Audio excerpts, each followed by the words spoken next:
ఎఫెసీయులకు రాసిన పత్రిక 5వ అధ్యాయము 15 నుంచి 21 వచనం వరకు చదువుకుందాము. దినములు చెడ్డవి కనుక మీరు సమయమును పోనీయక సద్వినియోగం చేసుకొంచు అజ్ఞానుల వలె కాక జ్ఞానుల వలె నడుచుకున్నట్లు జాగ్రత్తగా చూచుకొనిడి. ఇందు నిమిత్తం మీరు అవివేకులు కాక ప్రభు యొక్క చిత్తమేమిటో గ్రహించుకొనిడి. మరియు మద్యముతో మత్తులై ఉండకుడి, దానిలో దుర్వ్యాపారం కలదు. అయితే ఆత్మపూర్ణులై ఉండుడి. ఒకరికొకడు కీర్తనలతోనూ సంగీతములతోనూ ఆత్మ సంబంధమైన పాటలతోనూ హెచ్చరించుచు మీ హృదయములో ప్రభువుని గూర్చి పాడుచు కీర్తించుచు మన ప్రభు అయిన యేసుక్రీస్తు పేరిట సమస్తమును గూర్చి తండ్రి అయిన దేవునికి ఎల్లప్పుడూ కృతజ్ఞతాస్తుతులు చెల్లించుచు క్రీస్తునందలి భయముతో ఒకరికొకడు లోబడి ఉండుడి. అంటే దినములు చెడ్డవి కనుక, అంటే ప్రస్తుతం మనమున్న దినములే ఇది సూచిస్తుంది అనమాట. ఈ అంత్య దినములుగా మనము పరిగణించవచ్చు కూడా అనమాట. ఈ దినములు ఎంత భయంకరంగా ఉన్నాయంటే, మనము బయట వినే వార్తలు కానీ, మన కళ్ళతో చూసే సంఘటనలు కానీ, ఎప్పుడు కని విని ఎరుగని సంఘటనలు జరుగుతున్నాయి, అపాయములు సంభవిస్తున్నాయి, భద్రత అనేది పోయింది, చాలా ఒక అభద్రతా భావం అనేది మనలో కలిగే అవకాశం ఎక్కువ ఉంది. పాపముతో నిండిపోయి ఉండదు. ఏమాత్రము న్యాయంతో నీతితో లేని జీవితాలు గడుపుతూ భయంకరంగా ఉన్న లోకంలో మనం కూడా ప్రతి క్షణము సంచరిస్తున్న అవకాశాలు ఎన్నో ఉన్నాయి, సంఘటనలు ఎన్నో ఉన్నాయన్నమాట. ఇటువంటి పరిస్థితుల్లో ఇక్కడ మనకు దేవుడు ఏం చెప్తున్నారంటే, పరిశుద్ధాత్మ దేవుడు ఏ విధంగా మనతో మాట్లాడుతున్నారంటే, అజ్ఞానుల వలె కాక జ్ఞానుల వలె నడుచుకున్నట్లు జాగ్రత్తగా చూచుకొనిడి. మరి అజ్ఞానుల వలె కాక జ్ఞానుల వలె, మరి జ్ఞానం మనకు కావాలంటే ఏం జ్ఞానం కావాలి? దైవిక జ్ఞానం అనేది మనకు అవసరం. మనం ఎప్పుడైతే క్రీస్తుని మనం ధరించుకొని రక్షకుడుగా మన హృదయంలోకి ఆయన స్వీకరించుకొని, ఎప్పుడైతే మనం దేవుని బిడ్డలుగా విశ్వాసులుగా మనం జీవిస్తున్నామో, ఆయన పరిశుద్ధాత్మతో నింపబడతాము, ఆయన ఇచ్చే ఆ దైవిక జ్ఞానాన్ని కూడా మనం పొందుకుంటాం అనమాట. ఈ నిత్యము ఇటువంటి దినములు, భయంకరమైన ఈ దినములు, భయంకరమైన అపాయాలు సంభవించే ఇటువంటి లోకంలో మనం ఉండగా ఏ విధంగా మనం ముందుకు వెళ్ళాలనేది మనని అనుక్షణం కాపాడుతూ మనల్ని ప్రతి క్షణం మనకు ముందుకు నడిపిస్తూ ఉండేదే దైవిక జ్ఞానము. ఆ జ్ఞానం అనేది మనం పొందుకుంటేనే మనం అజ్ఞానముగా కాక ఇటువంటి చెడు దినముల్లో చాలా జాగ్రత్తగా మన జీవన పోరాటాన్ని మనం ముందుకు నడిపించుకుంటూ మన జీవన శైలిలో అనుదినం దేవునితో మనము ఆయనతో సంబంధం, ఒక ప్రత్యేకమైన సంబంధం కలిగి ఉండి ముందుకు వెళ్ళడానికి ఎంతైనా మనకు అవకాశం ఉంటుందన్నమాట. కాబట్టి ఇక్కడ మనం చూసినప్పుడు గలతీయులకు రాసిన పత్రిక 1వ అధ్యాయం 4వ వచనములో, మన తండ్రి అయిన దేవుని చిత్త ప్రకారం క్రీస్తు మనల్ని ప్రస్తుత దుష్టకాలములో నుండి విమోచింపవల్లని మన పాపముల నిమిత్తము తను తాను అప్పగించుకొనెను. కాబట్టి తండ్రి అయిన దేవుడు, ఆయన యేసు ప్రభువుగా ఈ లోకమునకు వచ్చింది కూడా ఆయన ప్రణాళిక కూడా ఏంటంటే, ఇటువంటి భయంకరమైన ఈ పాపపు లోకంలో, దుష్టకాలంలో ఇటువంటి ప్రమాదాల నుంచి, ఇటువంటి అపాయం నుంచి, ఇటువంటి పాపం నుంచి మనం తప్పించడానికే ఆయన ఏ పాపం ఎరుగని ఆయన తను తాను ఆ శిలువ మీద ఆ మరణములకు, ఆ బాధలకు, ఆ అన్నిటికీ ఓర్చుకొని అప్పగించుకోవాల్సిన అవసరము వచ్చిందనమాట. కాబట్టి ఇటువంటి దుష్టకాలంలో మనల్ని, ఇటువంటి పాపిష్టి కాలంలో పాపపుతో కూడిన ఇటువంటి లోకంలో మనం ఉండగా అటువంటి బ్రతుకుల నుంచి మనం కాపాడడానికే, మన ఒక మంచి మార్గంలో నడిపించడానికే ఆయన అప్పగించుకోవాల్సి వచ్చిందనమాట. ఆయన చేయని ఏ పాపము ఎరుగని ఆయన మన పాపముల కోసము శిక్షను ఆయన వీపు మీద వేసుకొని భరించవలసిన అవసరం కూడా ఆయన, అందుకే ఆ అవసరం వచ్చింది కనుకే మనల్ని కాపాడడానికి, మనల్ని రక్షించడానికి ఆయన మనకు ఈ లోకంకి వచ్చినట్టు మనము ఈ వచనంలో కూడా స్పష్టంగా తెలుసుకొని అర్థం చేసుకోగలం అనమాట.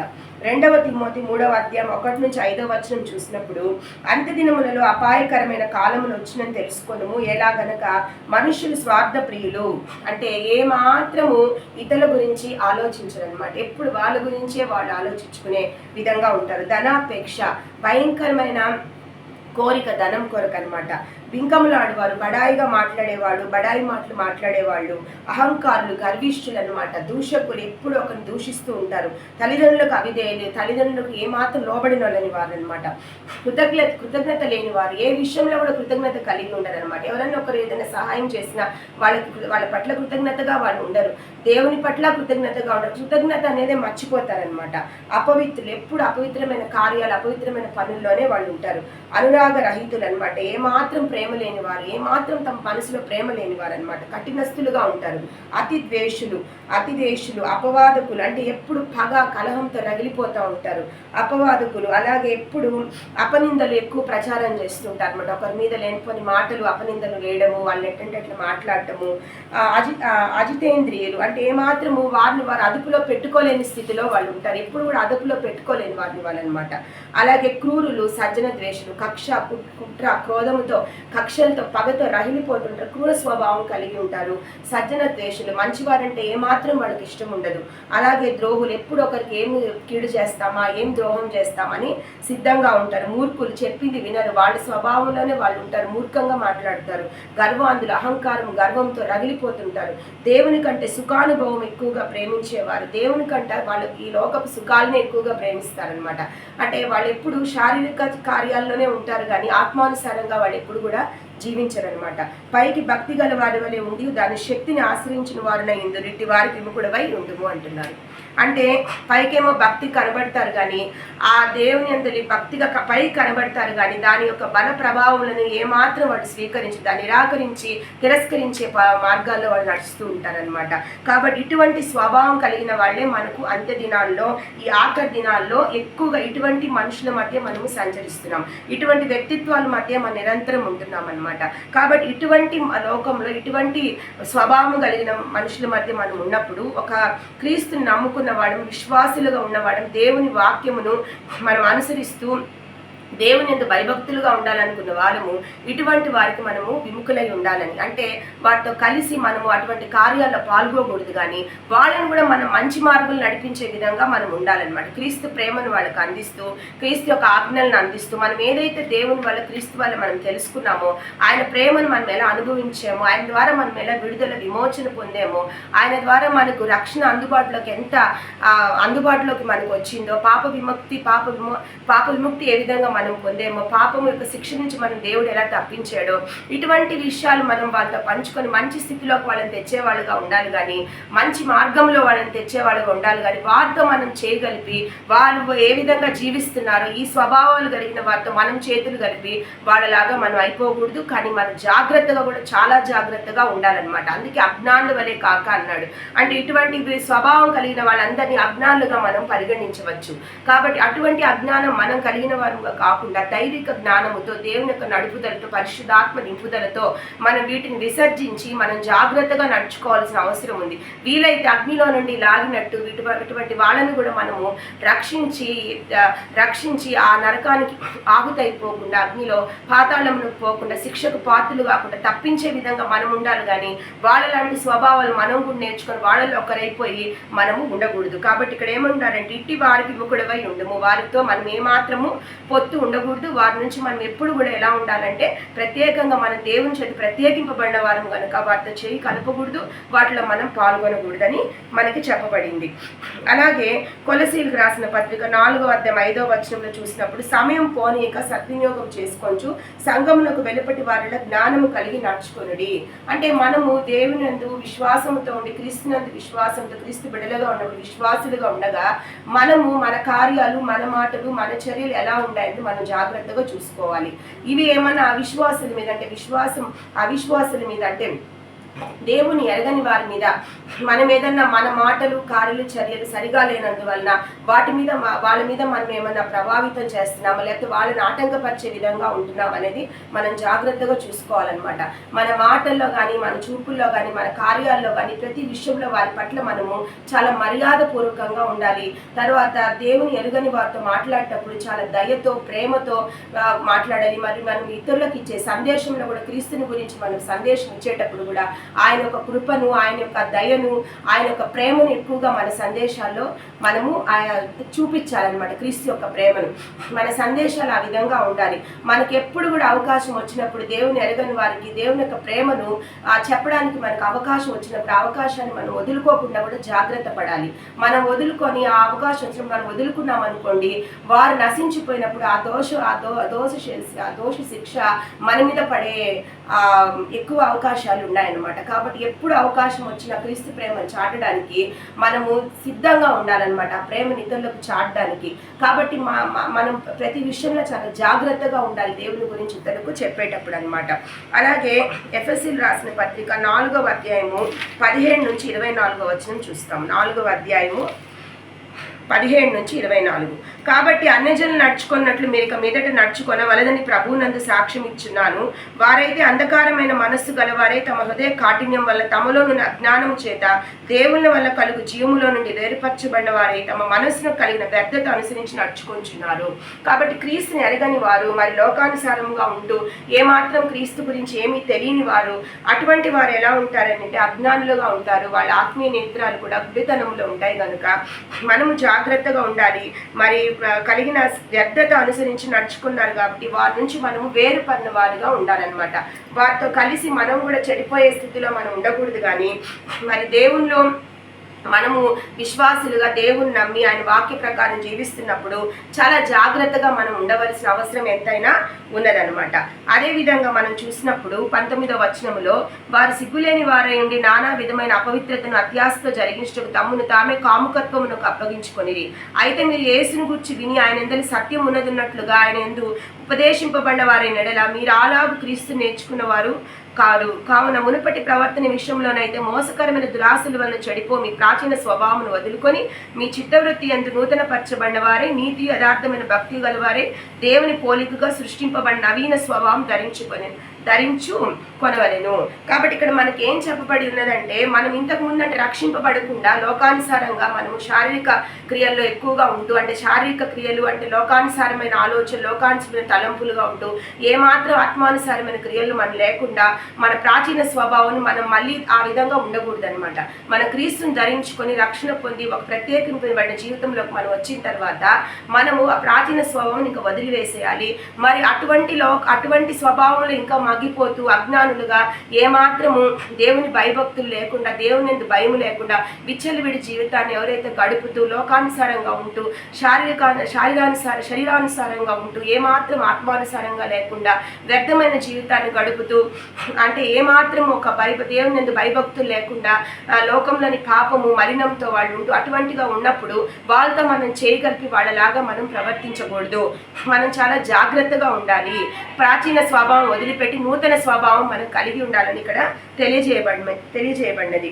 అదేవిధంగా మనం చూసినప్పుడు రోమా 12వ అధ్యాయం 1-2 వచనములో కాబట్టి సహోదరులారా పరిశుద్ధమును దేవునికి అనుకూలమైన సజీవ యాగముగా మీ శరీరమును ఆయనకు సమర్పించుకొనడని దేవుని వాత్సల్యమును బట్టి మిమ్మల్ని బతిమాలు కొంచున్నాను. ఇట్టి సేవ మీకు యుక్తమైనది. మీరు ఈ లోక మర్యాదను అనుసరింపక ఉత్తమమును అనుకూలమును సంపూర్ణమునైన దేవుని చిత్తం మీద పరీక్షించి తెలుసుకున్నట్లు మీ మనసు మారి నూతనమగుట వల్ల రూపాంతరము పొందుడి. కాబట్టి మనము దేవుని బిడ్డలుగా ఉన్నప్పుడు మనం ఏం చేయాలంటే మనలోని ప్రతి అవయమును సజీవ యాగముగా, అంటే ఆయన మహిమార్థమై మనలో ప్రతి అవయవాన్ని మనం ఉపయోగించాల్సిన అవసరము ఎంతైనా ఉన్నదనమాట. దేవుని మహిమార్థమై మన అవయవాలను ఉపయోగించాలి, ఆయన స్తుతించడానికి, ఆయన ఆరాధించడానికి, ఆయన ప్రేమను గురించి ఇతరులకు చెప్పడానికి, వీటికి మన అవయవాలను వాడాలన్నమాట. ఈ లోకంలోని మర్యాదలు, ఈ లోకంలోని వాటిలో మనం కలిసిపోకుండా శరీరానుసారంగా మనం ఉండకుండా ఆత్మానుసారంగా పరిశుద్ధాత్మతో నింపబడి దైవ జ్ఞానంతో నింపబడి దేవునితో సహవాసం కలిగి ఉండి ప్రత్యేకంగా ఉండవలసిన అవసరం ఉందని ఇక్కడ తెలియజేయబడినది. అలాగే యెషయా 5వ అధ్యాయం 11-22లో చూసుకున్నప్పుడు మద్యము త్రాగుదమని వేగునే లేచి ద్రాక్షారసము తమకు మంట పుట్టించే వరకు చాలా రాత్రి వరకు పానం చేయవారికి శ్రమ. ద్రాక్షారసం త్రాగుట్లో ప్రఖ్యాతి నొందిన వారికి, మద్యం కలుపుట్లో తెవుగల వారికి శ్రమ. కాబట్టి ఇక్కడ దేవుడు మనం చూసినప్పుడు పరిశుద్ధాత్మ దేవుడు మనకి ఏ విధంగా మాట్లాడుతున్నారంటే 18వ వచనములో ఎఫెసీ 5:18లో మరియు మద్యముతో మత్తులై ఉండకూడి దాని దుర్వ్యాపారం వల్ల అయితే ఆత్మపూర్ణులై ఉండడి. కాబట్టి మనం దేంట్లో ఉండాలి? మద్యముతో మత్తులై ఉండకూడని దేవుడు ఇక్కడ పరిశుద్ధాత్మ దేవుడు మనతో చాలా స్పష్టంగా మాట్లాడుతున్నారు. వారికి శ్రమ అని చెప్తున్నారనమాట. అది సేవించే వాళ్ళకి, దాన్ని కలుపు దాన్ని సేవించే వాళ్ళకి, మరి దాన్ని కలుపు వారికి కూడా శ్రమ అని చెప్తున్నాడు ఇక్కడ అనమాట. అంటే ఆ వ్యాపారం చేసేవారికి, మరి దాన్ని భుజించే వారికి అందరికీ శ్రమ అంటున్నాడు. కానీ ఇటువంటి వాటితో మీరు మత్తులై ఉండకూడదు అంటున్నాడు. మరి దేంతో మనము ఏ విధంగా దేంతో నింపబడి ఉండాలి? మనం ఆత్మతో నింపబడి ఉండాలి, పరిశుద్ధ ఆత్మతో, దేవుని ఆత్మతో నింపబడి ఉండాలి. మనం ఎప్పుడైతే మనం పరిశుద్ధాత్మ దేవుడిని మన జీవితంలోకి ఆహ్వానించుకొని దేవా మమ్మల్ని నింపు నీ పరిశుద్ధాత్మని అడుగుతామో దేవుడు మనకు వెంటనే ఆ పరిశుద్ధాత్మ శక్తిని ఇస్తారనమాట. లూకా సువార్త 11వ అధ్యాయం 13వ వచనంలో పరలోకమందున మీ తండ్రి తన్ను అడుగు వారికి పరిశుద్ధాత్మని ఎంతో నిశ్చయముగా అనుగ్రహించు నన్ను. కాబట్టి ఎవరైతే పరిశుద్ధాత్మతో నింపబడాలని ఆసక్తితో మరి తండ్రిని అడుగుతారో తప్పక దేవుడు ఏం చేస్తారంటే మనల్ని ఆయన పరిశుద్ధాత్మ శక్తితో నింపుతారు, ఆయన దైవిక జ్ఞానముతో నింపుతారు. అప్పుడు పరిశుద్ధాత్మకు నింపబడిన తర్వాత మనకి ఆ జ్ఞానం అనేది వస్తుంది. కాబట్టి మనం అజ్ఞానులుగా కాకుండా జ్ఞానులుగా ఉండడానికి, మనం జ్ఞానులుగా జీవించడానికి మొదలు పెడతామన్నమాట. అలాగే మనం చూసుకున్నప్పుడు 1 దశలోనికేయులకు రాసిన పత్రిక 5వ అధ్యాయం 8వ వచనములో మనం పగటి వారమై ఉన్నాము కనుక మత్తులమై ఉండక విశ్వాస ప్రేమలను కవచము రక్షణ నిరీక్షణ అనే శిరస్త్రాణమును ధరించుకుందుము. కాబట్టి విశ్వాసము, దేవుని అందరి విశ్వాసం అదొక కృపావరం అండి. మనకు విశ్వాసం వస్తుందంటే క్రీస్తు పట్ల అదొక కృప, దేవుడు మనకి ఇచ్చిన కృప. ఆయన పట్ల విశ్వాసం మనం కలిగి ఉన్నామంటే కృపావరమును మనం దేవుడి దగ్గర పొందుకొని ఉన్నామన్నమాట. ప్రేమ, ఈ విశ్వాసం అనేది ఉన్నప్పుడు మనకి ఆ ప్రేమ అనేది కూడా మన హృదయంలో ఉంటుంది. పరిశుద్ధాత్మ దేవుడు మనలో ఉన్నాడంటే ఆ ప్రేమ ఉంటుంది. కాబట్టి విశ్వాసం ప్రేమను మనకు కవచముగా ధరింపజేసుకోవాలి. అలాగే రక్షణ నిరీక్షణను శిరస్త్రాణమును ధరించుకుందుము. రక్షణ నిరీక్షణ అంటే దేవుని ఎందుకు ఓర్పుతో సహనముతో ఎన్ని శ్రమలు వచ్చినా ఎన్ని బాధలు వచ్చినా దేవుని ఎందుకు ఓర్పుతో నిరీక్షణతో మనము ఎదురు చూడాలి ఆయన కొరకు అనమాట. అలాగే రక్షణ అంటే యేసు ప్రభు ఈ లోకమునకు వచ్చాడు, తన శిలువ మీద తన రక్తాన్నంతా మన కొరకు కార్చి పాపపూర్వక శిక్షణ ఆయన భరించి మనల్ని పాపం నుంచి విముక్తి ఇచ్చాడు, చనిపోయి 3వ దినం తిరిగి లేశాడు, సజీవుడై పరలోకమునకు ఆరోహణం అయ్యాడు, పరిశుద్ధాత్మ దేవుడుగా మనలో ఎప్పుడు సంచరిస్తున్నాడు, మన మధ్య ఉన్నాడు, ఎల్లప్పుడు జీవిస్తున్నాడు, మరలా మన కొరకు రాబోతున్నాడు, మనందరి రహస్య రాకళ్ళ సంఘాన్ని తీసుకొని పోబోతున్నాడు. ఇవన్నీ కూడా ఈ రక్షణకు సంబంధించినవన్నీ కూడా మనం శిరస్త్రాణం అంటే తలకు వేసుకుని ఒక శిరస్త్రాణం అంటే తలకు వేసుకునేది అంటే మనం ఎట్లా తలకు ధరించుకోవాలన్నమాట. అంటే మన మనసు, మన తలంపులు, మన ధ్యానం అంతా వీటితో ఉండాలన్నమాట. శిరస్త్రాణములాగా వాటిని ధరించుకోవాలి. తలకు వేసుకునే శిరస్త్రాణం అంటే మరి ఆ తలకు ఎందుకు ఇచ్చాడంటే, తలకు ఎందుకు దాన్ని పోల్చి చెప్పారంటే ఈ రక్షణను గూర్చిన విషయాలు మరి నిరీక్షణ కూర్చిన విషయం ప్రతి విషయం వీటి గురించే మనం ఎప్పుడు ధ్యానిస్తుండాలన్నమాట.